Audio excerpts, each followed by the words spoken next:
Hello learners, welcome to this session. In the earlier session, we had watched the complete overview of the computer networks. What networks are, what are their characteristics features, the architecture part, the types of networks and then the topologies. And while ending that particular session, we had just seen the brief of the internet. In this session, let us focus on history of internet. I am Professor V.V. Subramaniam, Director, School of Computer Information Sciences, IGNOU, New Delhi. The internet has revolutionized many aspects of our daily lives. It has affected the way we do business as well as the way we spend our leisure time also. Count the ways you have used the internet recently. Perhaps you have sent an email to a business associate, paid a utility bill like an electricity bill, water bill or else telephone bill, read a newspaper, that too breaking news from a distant city, or looked up a local movie schedule, all by using the internet. You might have researched a medical topic, an engineering topic, or else you had searched for the latest movie or done hotel reservation, chatted with a peer or compared some like products using the online e-commerce. The internet is a communication system that has brought a wealth of information to our fingertips and organized it for our use. So, the recent growth of the internet and the WWW makes it appear that the world is witnessing the arrival of a completely new technology. In fact, the web now considered to be a major driver for the way the society access and view the information. Researchers were working from 1960 to 2000, that is 4 decades, and the projects produced communications protocols that define the format of network messages, prototype networks and application programs such as browsers. So, this research capitalized on the ubiquity of the nation's telephone network, which provided the underlying physical infrastructure upon which the internet was built. Approximately 15 years after the first computers became operational, researchers began to research that an interconnected network of computers could provide services that transcended the capabilities of a single system. At this time, computers were becoming increasingly powerful and a number of scientists were beginning to consider applications that went far beyond simple numerical calculation. The history of internet is divided into 4 distinct periods. It starts way back from 1960s till 2000. So, before 1970, individual researchers developed the underlying technologies including the queuing theory, packet switching and routing.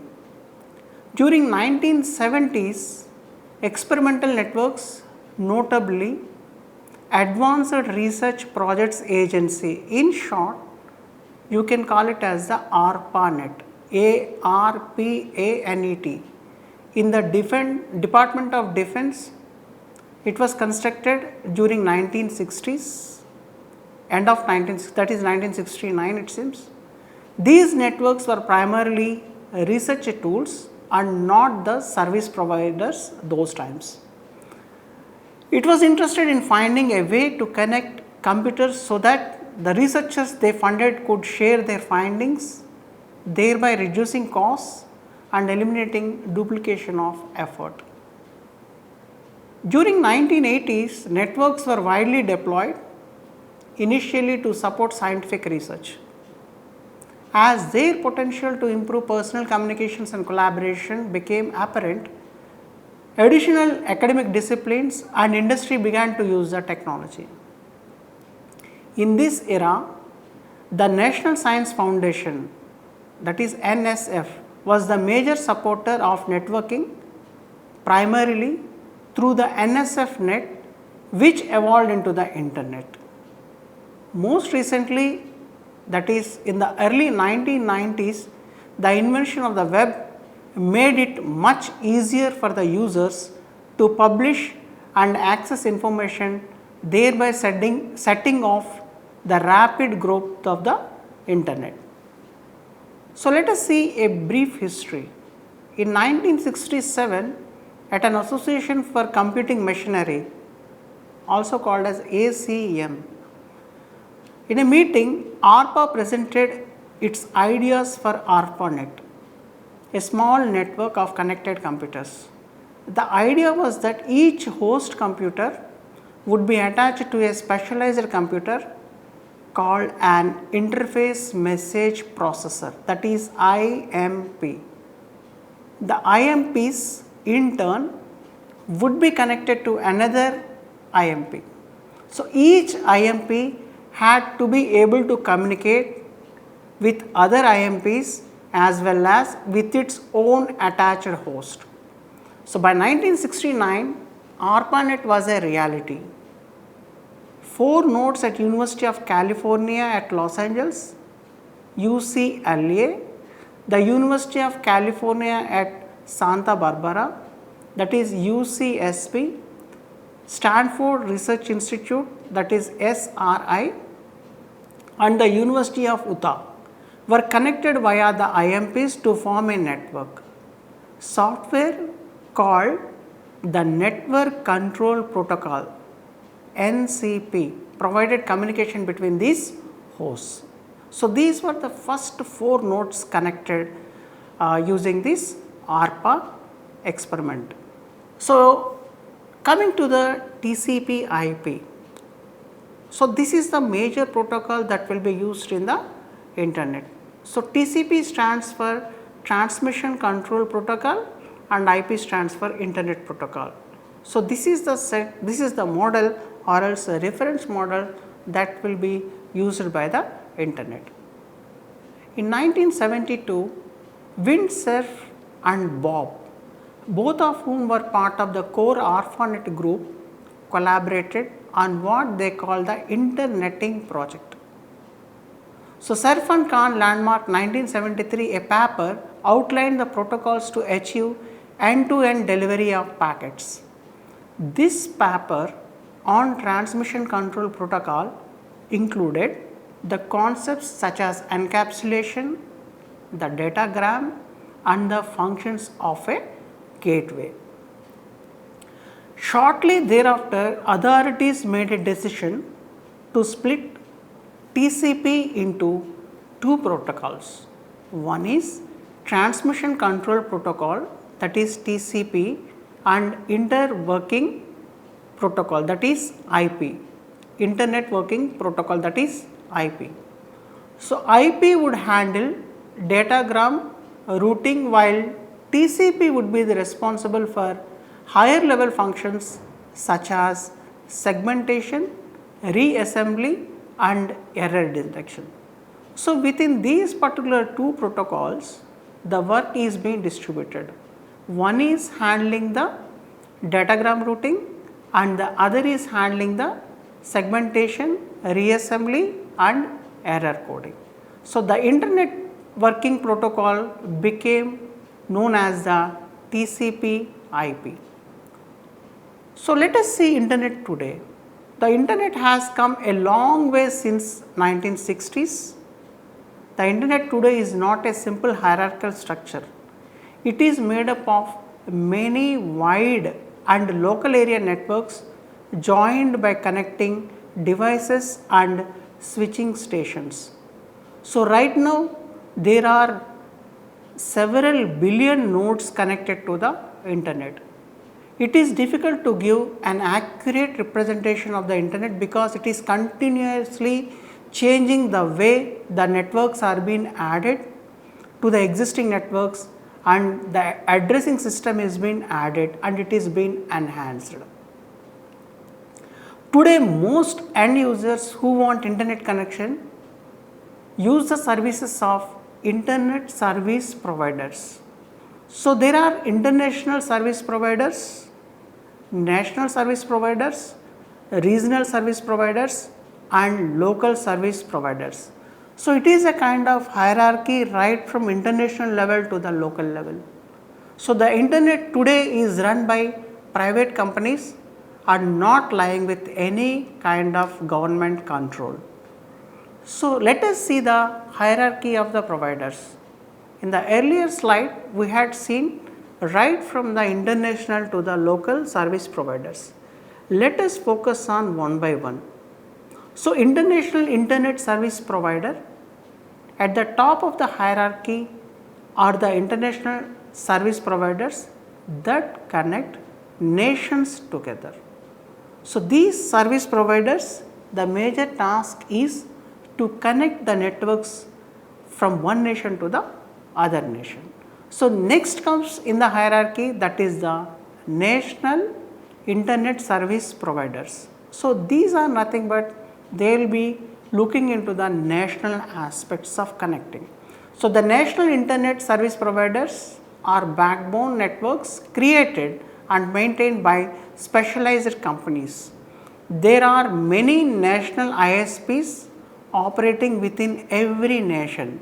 To provide connectivity between the end users, these backbone networks are connected by complex switching stations normally run by a third party called network access points. In short, you can call it as the NAPs. Some national ISP networks are also connected to one another by private switching stations called peering points. So, then comes the regional internet service providers.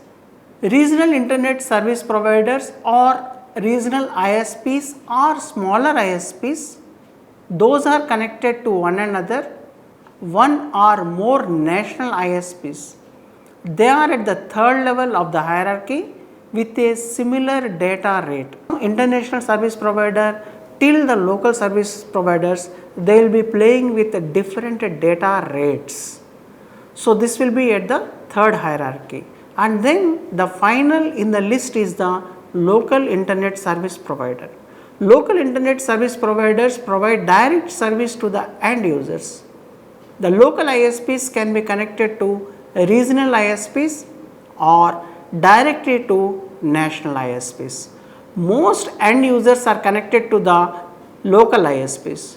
Note that in this sense, a local ISP can be a company that just provides internet services, a corporation within a network that supplies services to its own employees, or a non-profit organization such as a college or a university that runs its own network. Each of these local ISPs can be connected to a regional or national service provider. So, with this backdrop, let us study the TCP/IP reference model. In our earlier video, we had studied two models briefly. One is the OSI reference model and the other is the TCP/IP reference model. There we had studied OSI a bit detailed. It consists of several layers.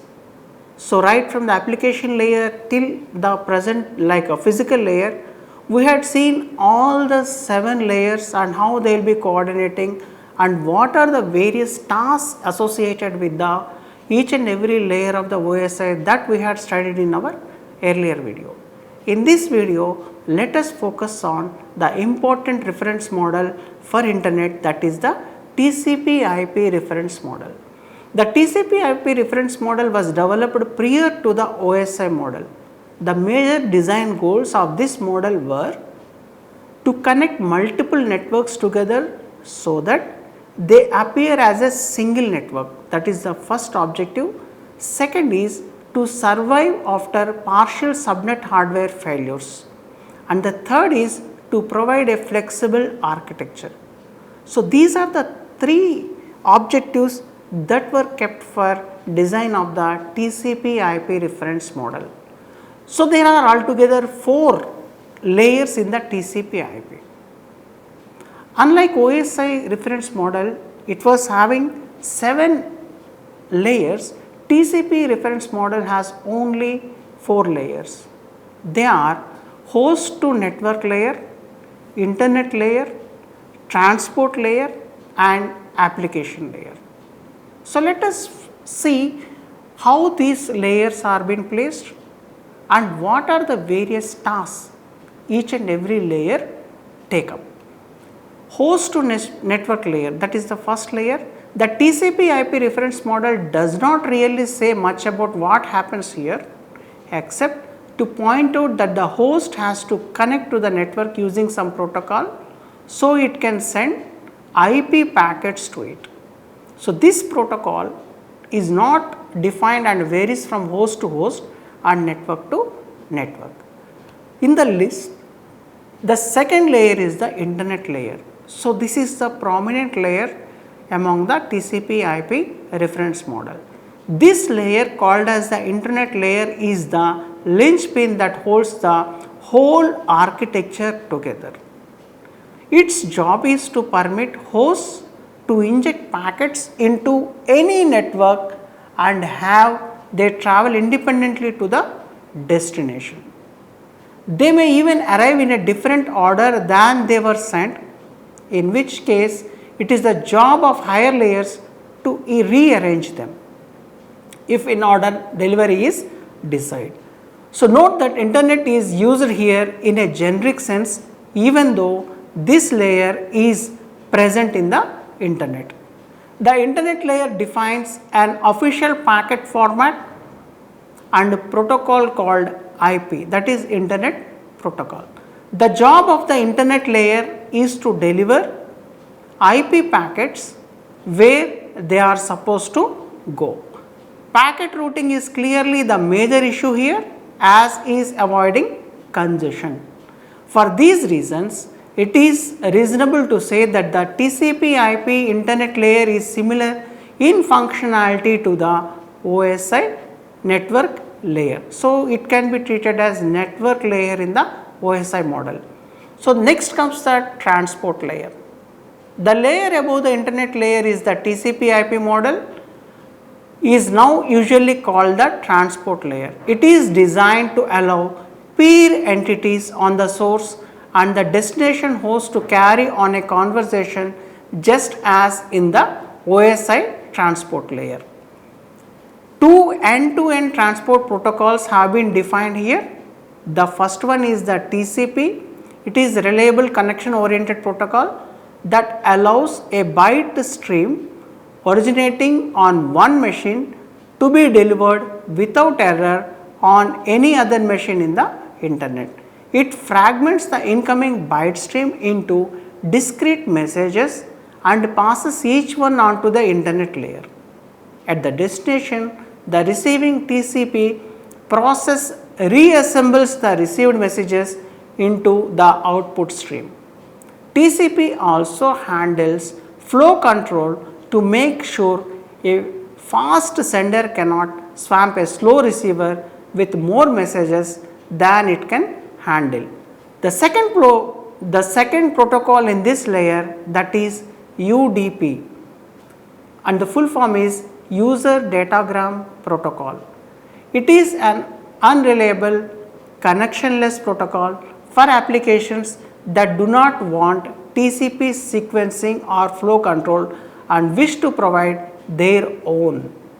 It is also widely used for one-shot client server type request reply queries and applications in which prompt delivery is more important than accurate delivery, such as transmitting speech or video. So, in the application layer, the TCP/IP model does not have a session or presentations layer. So, these two are missing in the TCP/IP layers. On top of the transport layer is the application layer. It contains all the higher level protocols.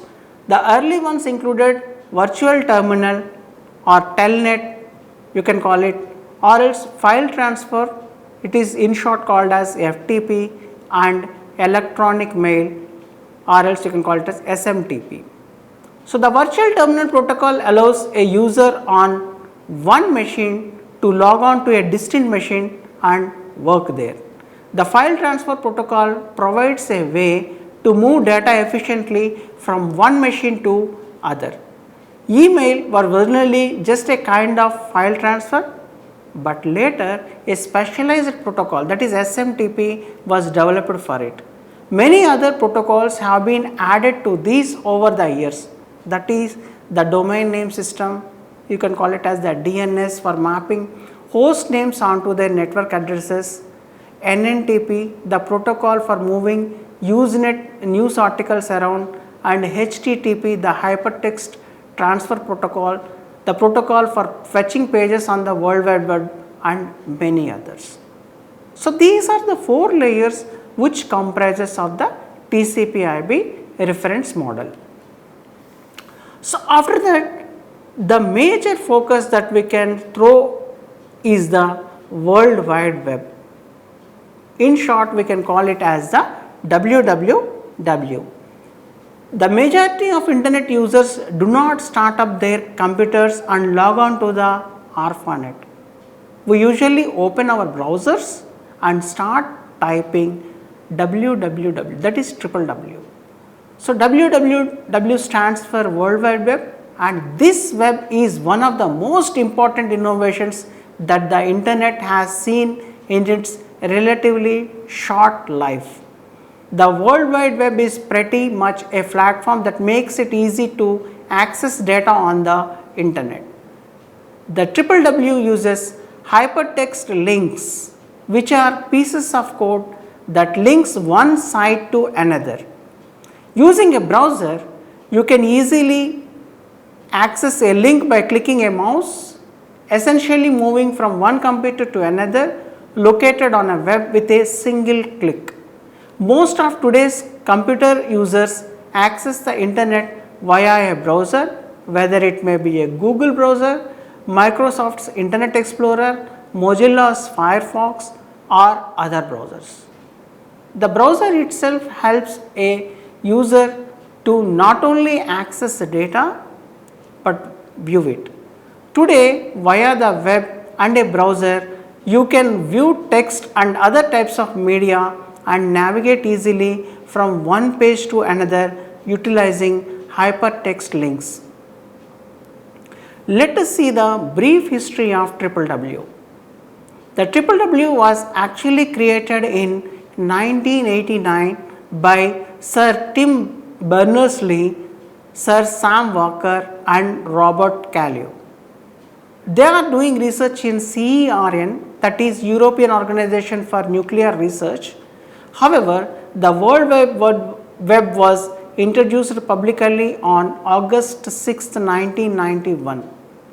This is when the internet finally took off. The WWW was one of several types of platforms developed for the internet that utilized hypertext systems. While others existed in the early 90s, there were a few reasons that the web took off in a popularity and use.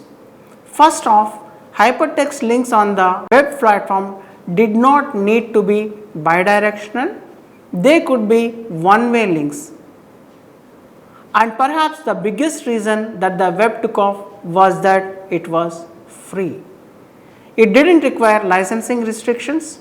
Other platforms required special hardware, and this hardware and the use of software cost money, making many organizations to choose the free alternative. So, the next important client part that we can discuss is the browsers part. So, in the client server architectures, these browsers become the part of the client. So, while Mosaic and then Netscape were dominant in the early to mid 90s, as more and more of the public using Microsoft Windows software on their home computers started to go online, Microsoft started a browser called as the Internet Explorer. So, Microsoft was extremely effectively in prompting their Internet Explorer browser. In fact, they did this by bundling the software with their operating system itself, most notably the famous operating system, that is the Windows 98. While Netscape had about 85% of the browser share in the mid 90s, and by 2003 Netscape was used by less than 1% and is now defunct altogether. Today, Internet Explorer is still the dominant browser used by Windows computers. However, they are also about to vanish from the browser's perspective. Most of the people, we are now using Google, Firefox and other open source browsers. So, in this particular list, you have the Safari, Opera and other kinds of browsers adding on to the list of the browsers. So, apart from this particular history of the internet, you have several advantages and the applications of the internet. Nowadays, without the internet, nobody can do anything online. So, after the big e-commerce is nowadays very much popular. So, most of the people, they are purchasing the products using the e-commerce systems. There are several e-commerce which are very much popular like Amazon, Flipkart, Snapdeal, etc., wherein which most of the people not wasting much time by going physically and buying the products. Most of the people, they are buying the products online. Apart from this particular e-commerce companies, in the education also, most of the people, they are using the online technologies. And then during the COVID time, so you have experienced that most of the education has been transacted through the internet medium. Many video conferencing were happening, webinars were happening, kids are participating in the video conferencing by taking the classes online, teachers are teaching classes online, and there was huge usage of internet during the COVID time also.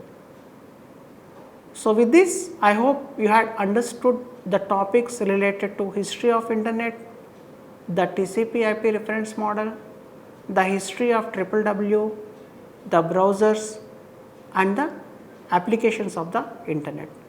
In the next session, let us see how to connect to the internet through various means. Thanks for watching. Thank you.